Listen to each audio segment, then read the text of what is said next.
got a lot of questions about my electronics as well, my avionics. So how did I wire this?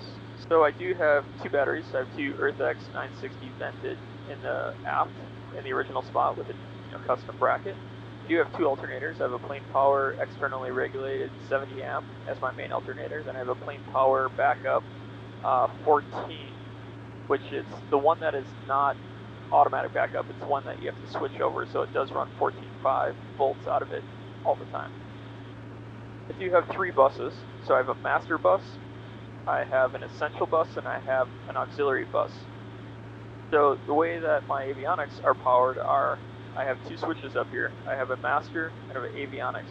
When I take my avionics and I put them into auxiliary mode, that does a couple things. One is it provides backup power to my PFD, my audio panel, my flight director, and my engine interface systems, my EIS, as well as a single one of the ADAHRs.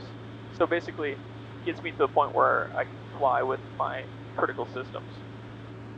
It also, at the same point in time, is I have a mixed, I don't remember the numbers, but I have a mixed kind of design where it's between, I think, a 14 and an 18. So I do have two independent buses that have a cross-feed contactor, but I also have an essential bus that's built from either one of the avionics or master auxiliaries being on. So if I have power in the system, I have power going to my electronic ignitions, which was pretty important for me.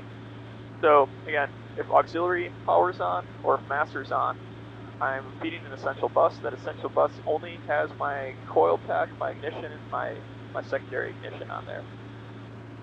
Now when I take my auxiliary and put it to avionics, let's start down on the other side. When I take my master and put it to battery, that provides power going to my vertical power VPX Pro that's underneath my pilot seat here.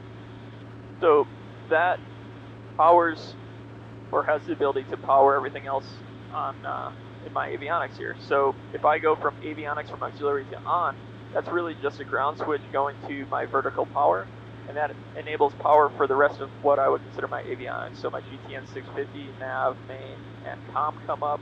My primary powers for both my PFD and my MFD come up, and then the secondary power for things like my second ADAHRs come up. Now the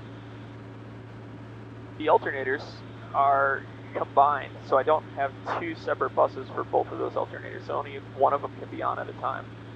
They're combined up on the firewall, and the switching between them is handled by the vertical power. So I have a ground switch for backup alternator. If I switch from backup alternator from main to backup, that just removes power from the master, applies power to the auxiliary alternator.